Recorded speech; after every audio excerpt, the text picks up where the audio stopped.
Trapmore gang, it has been a crazy few days with rumors circulating that the big dog from Atlanta, Gucci Mane himself, was robbed at gunpoint, okay, by Pooh Shiesty's goons in an apparent Suge Knight style hit to get him out of his recording contract so he could go and sign to Yo Gotti. Now, there's rumors going around that Pooh Shiesty and his goons might have robbed Gucci Mane of his wedding ring. There's a picture going around of Gucci Mane apparently showing off that he's still got the wedding ring.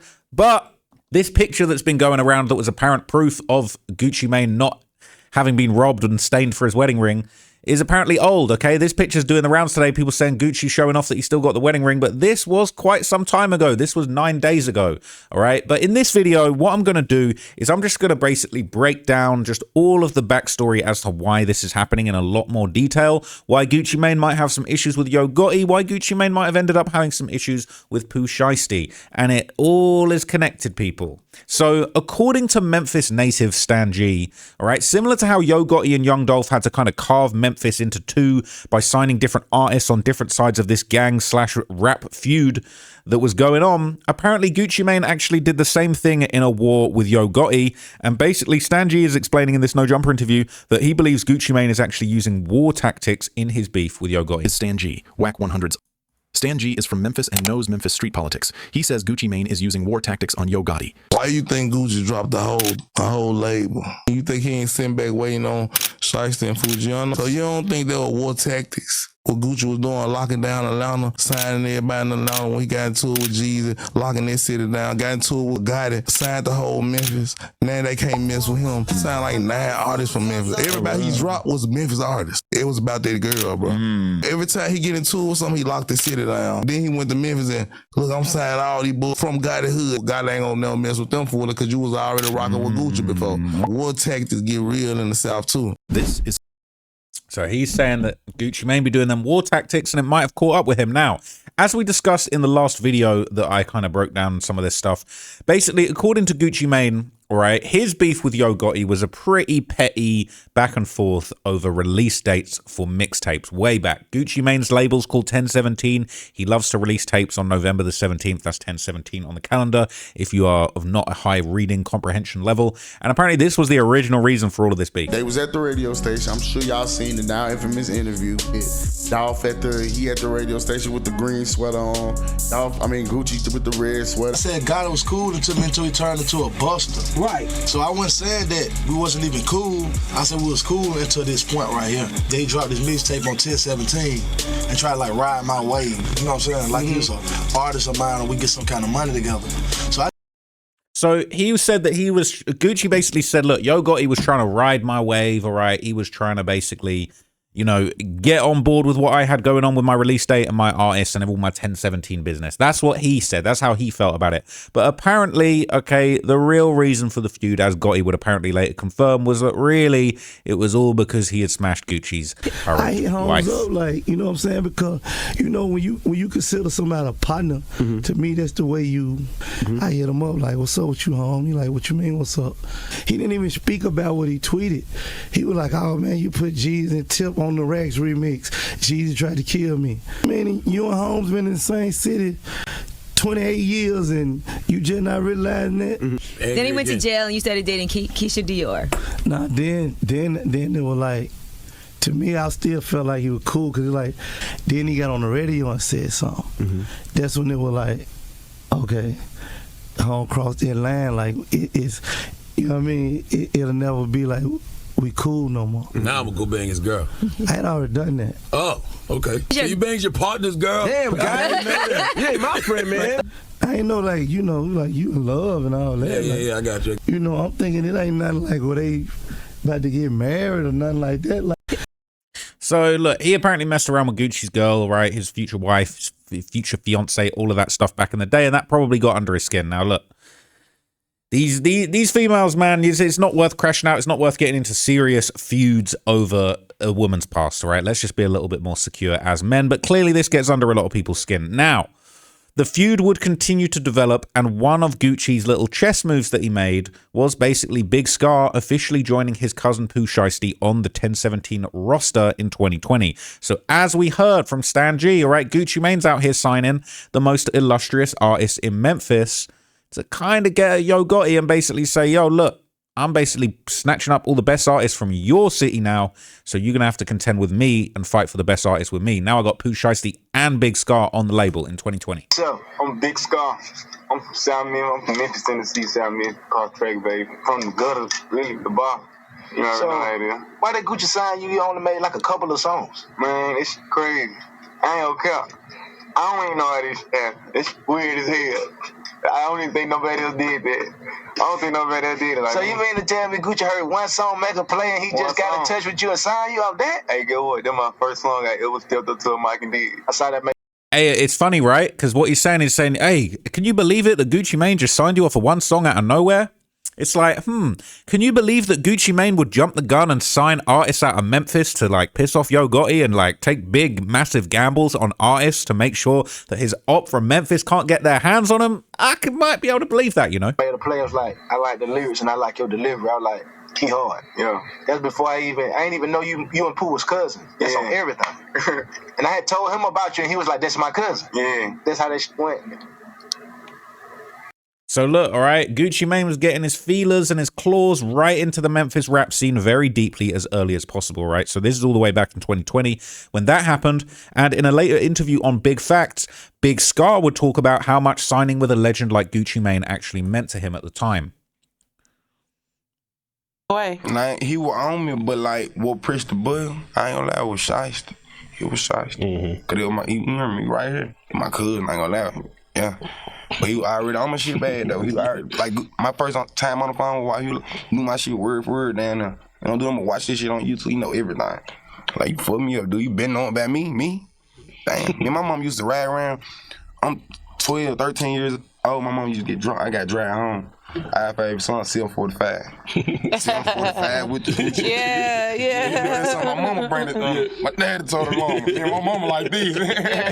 Oh God, on the way home. Real talk. So this shit like a real dream. Like this shit crazy. Like some shit I've been seeing since a child. So it's crazy.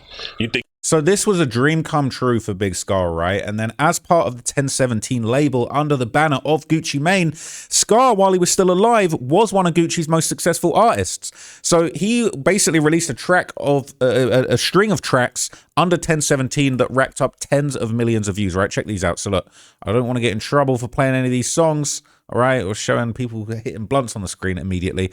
But 35 million views, all right, for End Zone, all right? Big 1017 business, all right?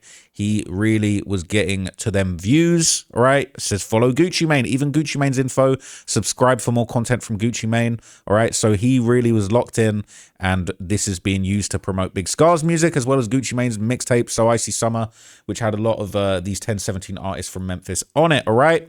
So under 1017, he's putting up numbers on the scoreboard. That's 35 million views on that one. On Keep Going, he pushing 41 million views, and again, we got just a lot of, just a lot of support from the 1017 label. Hashtag the new 1017, all right? Big Scarr was getting to the views. He was putting numbers on the board for Gucci. The new 1017, the first thing you're seeing in the video is the new 1017 logo, right? This song was a banger. So Icy Boys 2, this is one of my favorite songs, all right? Hard. The ad-libs on this are hard. The bars are hard. This one's such a banger, all right? This one's just, I love this song. This song's so hard, all right? I want to play it, but I know I can't play it, all right? Because I'm going to get in trouble. But basically, 80 million views, all right? With Pooh Shiesty and Fujiano and Tay Keith on a beat. It went crazy, okay? Now, Big Scarr released his debut mixtape under 1017, and that peaked at number 25 on the Billboard 200, and it eventually went gold. So Big Scarr, big 1017 chain on the front cover, all right? It was all so good, but then obviously, this run was very, very tragically cut short in 2022 when Big Scarr tragically passed away from an accidental overdose, okay? He passed away, overdosed on prescription drugs. He was very, very tortured. He had been through a lot in his life. The name Big Scarr comes from some big scars that he's got on his body. He's been through car accidents, shootings. He's been through a lot of trauma in his life. He's lost a lot. He's lost a lot of people. Unfortunately, the prescription medications caught up with him. It's very, very sad. Now, fans would later point out that there were actually visible signs of struggle during some of Scarr's final public appearances too. Clearly, he was going through a lot. You can't really blame Gucci Mane for it, but at the same time, it just makes you wonder whether he was getting the support he needed beyond his career on a more personal level. Where you going, girl? Where you going, cuz? Cuz. Where you going, cuz?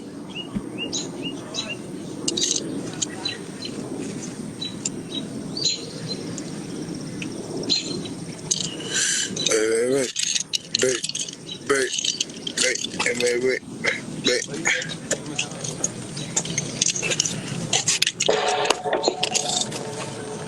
So look, he was clearly going through it, all right? He wasn't in his right state of mind in the last days of his life, and it's very, very unfortunate. Them prescriptions really had a hold of him. But in preparation for the funeral, this is where it all started going wrong, all right? Scar's father would later reveal that the funeral expenses were actually covered by insurance, but Gucci Mane actually called and offered to pay for the entire funeral. So this was going around. This is basically Big Scar's father explaining the misunderstanding that went down around Gucci Mane paying for this for Big Scar's funeral. Throw my family under the bus. You know, we had Scar totally covered, but from my understanding from his mom, that Gucci called and said that he would pay for it, the whole cost. And when the cost came through, we had submitted it, it was returned, and he said he only had $10,000 from my understanding. And we accepted. He was covered, his insurance was covered. But if he said he was going to pay for it, we took the insurance, which go to his mom, as a bonus. We just wanted the best for him. It wasn't no disrespect. You know, I'm very graceful, very. Hurt, but graceful. You know, I always gave all the respect I could whenever the label, if anybody from the label called me, I always gave my utmost respect. I always was graceful. Always. Never asking for a dime. Just wanted him to be as successful as he could be. And he did that all the way to his death. I hope everybody hard satisfied. So he's talking about the insurance we're paying. Gucci Mane wanted to put up $10,000. They said they could maybe take the insurance money, put the money that Gucci sent down to the funeral. It all sounds pretty good, but there was clearly a misunderstanding. There was clearly a miscommunication. Maybe some people weren't kept in the light about what was going on. But it sounds like Gucci tried to do the right thing, and dragging him through the mud unfairly is definitely wrong. But the second issue would arise on January the 7th, 2023, when the day of the funeral came and Big Scarr was laid to rest. And in attendance were artists like NLE Chopper, Big Walk Dog. Pooh Shiesty was actually in jail during this time, however. But interestingly, despite paying for the funeral, his label owner and mentor Gucci didn't actually attend. Hey, what's up with you? Y'all straight?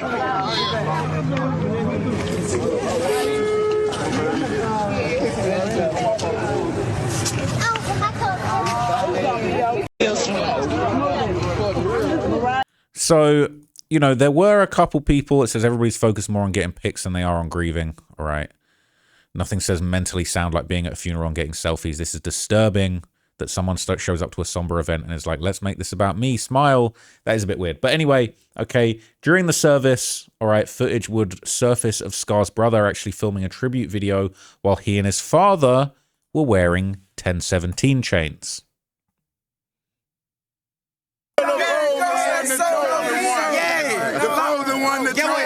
Yeah, stop playing. The pros went in the show. Long live my brother. Poppy went. Long live my boy. Hey, them folks said y'all knew Scar, we knew Alex. Yeah, man. Man, Big 1017, he left Pops with dimes. Stop playing. He left over with these dimes. He left his brother with dimes. You must stop playing, man. So they're talking about he left his brother with diamonds. They left his pops with diamonds, all right? This is Big Scar's little brother, Quez, filming a music video at the funeral. All right, they shining, they showing off the chains, all of that stuff. Okay. But 2 days after this, that's when Big Scar's sister alleged that Gucci Mane was actually demanding the chains back. And that's when she claimed, apparently falsely, that Gucci actually refused to pay for the funeral. So this is her basically saying, on my mama, he not getting them chains back before anyone get to speaking on some shit they don't know about. Yes, he asked for the chains back, and no, he not getting them back. My brother earned this shit. My brother mean everything to us, and for him to do him like that is low down as fuck. He said that he couldn't pay for the funeral because his wife's birthday coming up. Dude, you a millionaire. Gucci a bitch. You got to get it back in blood. Right? Now, interestingly, I just see this a minute ago. I didn't actually clock this before, but I see there was a comment here. It was saying that this is his brother apologizing to Gucci Mane, but saying we still gonna keep them chains. We're gonna need them chains, all right? But look, this is 6 minutes long, but you get the gist of what's in there, right? But basically, okay, this was followed, as you saw in the previous video, right? Gucci's wife would immediately post receipts countering the claims that no money was sent. She would basically show the receipt saying that $10,000 was sent from Gucci himself. Another $10,000 was sent from Atlantic Records, right? That is the funeral home receipt. All right, 10K sent to the funeral home. Label sent money to. We need to stop the cap. And a day later, Gucci's even basically, all right, just after this, okay, that's when Scarr's father would basically, you know, do the right thing. He would basically thank Gucci for his contribution. He would confirm that it was true. It says Big Scarr's dad confirms Gucci Mane's financial contribution to son's funeral. So he basically cleared up the rumors, and he said, first of all, sent shout outs to Atlantic Records. Gucci, I'll send shout outs to him too. You might not like it, but I got to give my boy what he did, man. He gave my son a major, major chance. Can't let you throw that dude under the bus like that. Come on now. The truth is the truth. I gave nobody permission to do that. He would confirm that $20,000 was sent, 10K from Gucci, 10K from Atlantic. It says they sent 10 bands, Gucci sent 10 bands, I covered the rest. He clarified before thanking the 1017 label owner, I appreciate it. Certain things were said that shouldn't have been said. It was wrong. Man to man, I wish somebody would have just dialed my number and talked your guy 100. All of this is out of control. Now, Scarr's brother did make that apology that I just pointed out, so let's just see a little snippet of that. But he would basically maintain his disappointment over Gucci's absence at the funeral of one of his most successful artists. I ain't trying to blemish your image, bro. You did your part. You did that. I was just saying, bro, you know what I'm saying? I know my brother would have wanted you at his funeral. You know what I'm saying? He love you, bro. On God, he love you. I done had personal talks with my brother because he love you, bro. He ain't even just trying to blemish your image, none of this shit, bro. I fool with you. So there you go, right? He said, please don't blackball me, all right? Now, No Jumper would later analyze why Scarr's camp might have felt disrespected by Gucci requesting the chains be returned. Well, what about the thing with the chains? What? Where Gucci Mane saying he want the chains back. Yeah, Gucci Mane asked for his chains back. Right. That kind of just, I mean, I think that's a little distasteful if you ask me. Like, you gave him to him. He earned them, you know what I'm saying? Like, I don't think why should he have to give him back when you got to realize, like, that's probably some of the last shit that his family even got of him are these chains. What are you gonna do with the millionaire? Right. The fuck you need to do with them? Just go get some new 1017 chains. If you that honestly makes a lot of sense, and I agree with Suspect on that one. I feel like it is actually a little bit like, Gucci, you rich as fuck, and you're talking about sending money for the funeral. Like, just let them. They're grieving. Just let them keep the chains, dog. Like, it ain't that deep.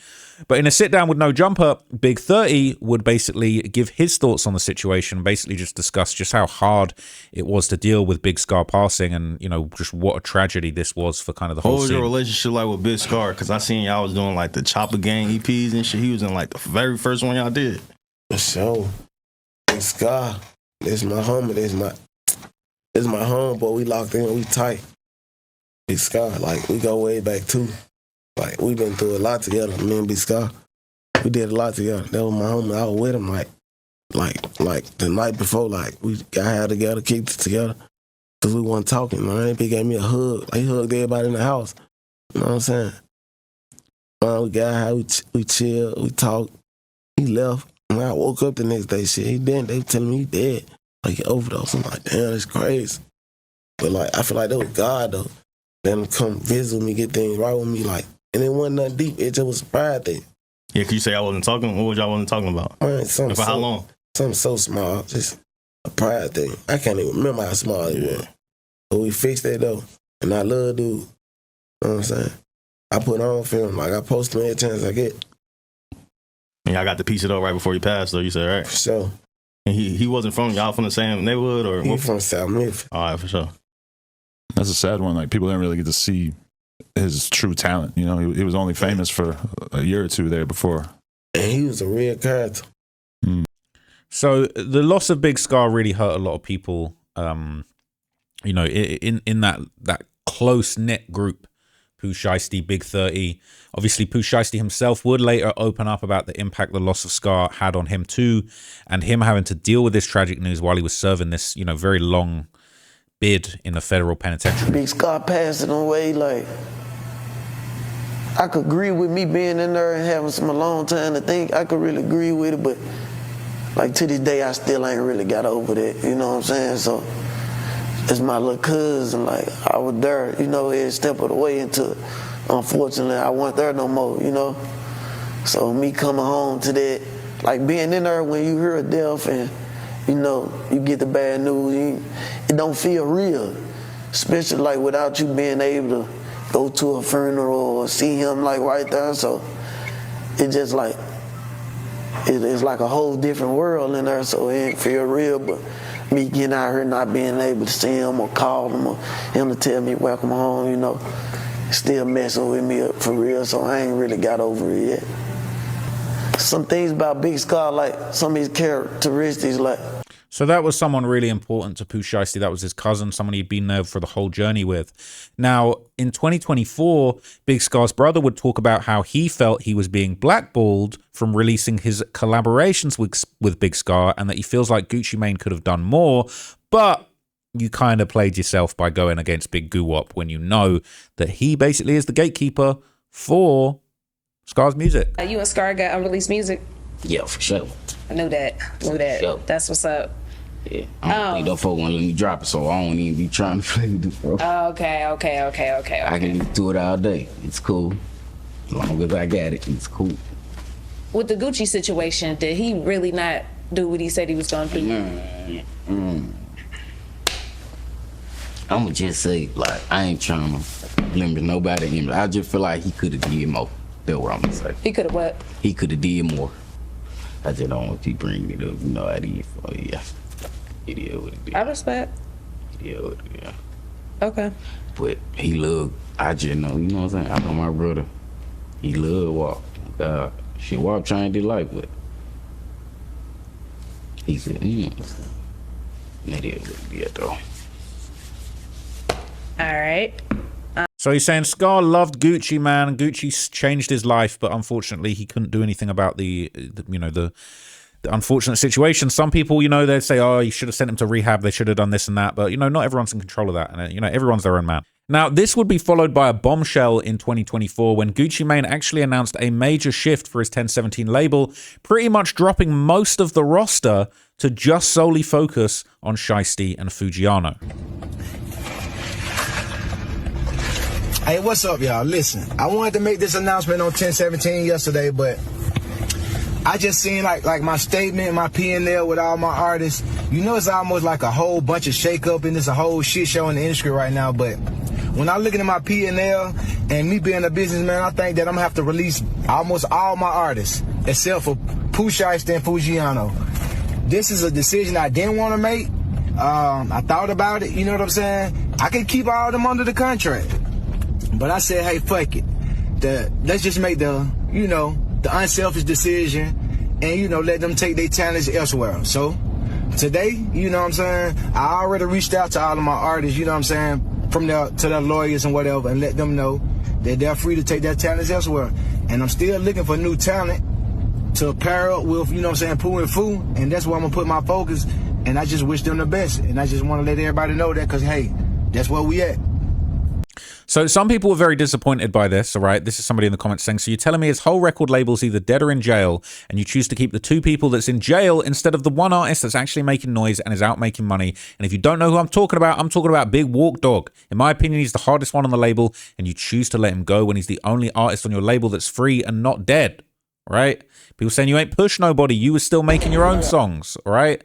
Basically, a lot of people weren't buying it and they weren't feeling Gucci Mane being so disrespectful to his label of artists. But at the same time, if that P&L ain't P&L-ing enough, all right, you ain't making your profits, then you're going to have to cut your losses, all right?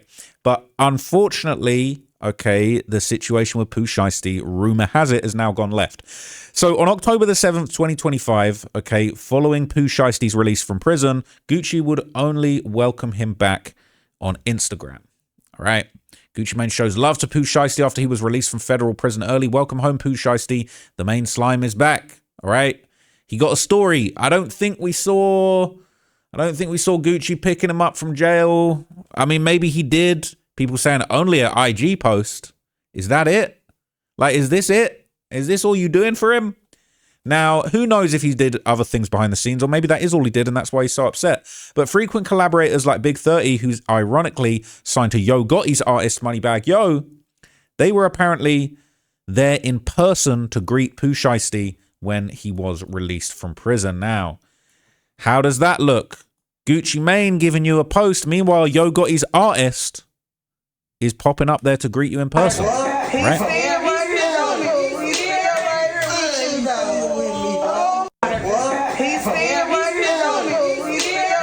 So Big 30 signed to Moneybagg Yo, who's basically got business underneath Yo Gotti, right?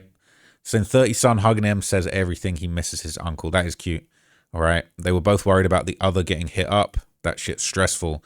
Sorry, Gucci and Gotti, y'all can't turn these two against each other. Hey, that's, you know what I'm saying? That's kind of making a lot of sense, all right? Gucci and Gotti, you're not going to be able to turn these two against each other. And even Big 30 would celebrate the return with an extravagant gift for Pooh Shiesty. He would pop out. He would pop out with something for his mans, all right? Straight $200,000 cash on his first day out from CEO Big 30, who get in a bag with Moneybagg Yo and Yo Gotti, all right? This is starting to be a worse and worse look for Big Gucci. All right, careful. You know, he got big bankrolls, all right? Big 30 blessing him with the big bankrolls. We wondering where them 1017 bankrolls are. Wondering where them 1017 chains are. Now, Big 30 would actually follow this up with a post thanking Shiesty for his loyalty and support during their own personal struggles. He posted this. He thanked him. He said, I can't thank you enough for helping me sober up and get that monkey off my back. I've got to give you your flowers in public because you'll never brag on being yourself, and that's a real dude. Shout out to God. He gave us another chance to take over. 100 infinity. Nobody got my back like my dog. Everything overstood about you, blood. Pooh Shiesty. Hashtag creating more opportunities. What opportunities do you think you're creating for him? Where do you think those opportunities might take place? What labels do you think those new opportunities might be coming from? And interestingly enough, January 2026, at the start of this year, Pooh Shiesty would make a post shouting some people out. He would shout out his father and he would shout out his videographer, but he didn't shout out his label. Shout out my label, that's me. He didn't even shout out his label, that's him. And he definitely didn't shout out Guwop. All right, so let me zoom into this. So he basically said his dad and his cameraman, the only two in the world that gave me something on my release. No label, no family, no rap dudes or rap bitches, no friends, no homies, not even a bitch N-word on Trey Day. And I ain't never told. Went like a hoe, not put on, not keep it real, not stand on business, ain't let shit slide, N-word, and everybody still forgot about me and said F me. So he's basically saying he gave his dad a new chain, and he's saying that his videographer, all right, he said, look, you basically have my back, ain't nobody else have my back. And now, as the rumors have circulated that perhaps Pooh Shiesty and some rolling 60 Crip goons, that's what the rumors are saying, might have robbed Pooh Shiesty. No, sorry, might have robbed Gucci Mane for Pooh Shiesty's contract. As of now, fans have now noticed that Gucci Mane actually deleted a welcome home post that he had put up for Pooh Shiesty. It has now been officially removed from his Instagram, with a lot of people believing that this is in fact confirmation that that robbery went down.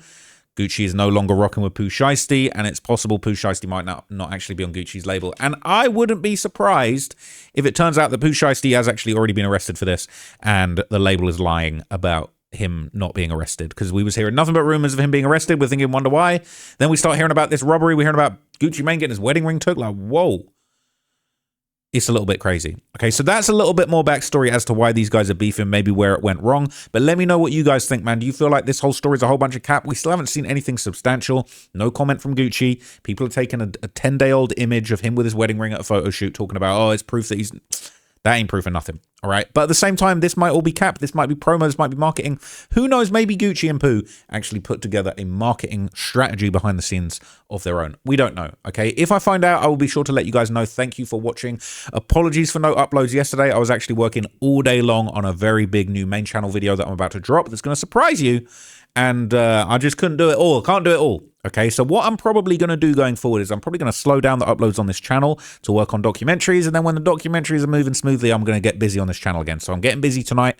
Over the next few days, I'm going to be getting busy. But then I'll probably take a few days off here and there to record some big documentaries for you guys. I'm very, very excited. But until next time, man, let me know what you thought of this video. I'll catch you guys in the next one. Thank you for rocking with me, gang. I'm out. Peace.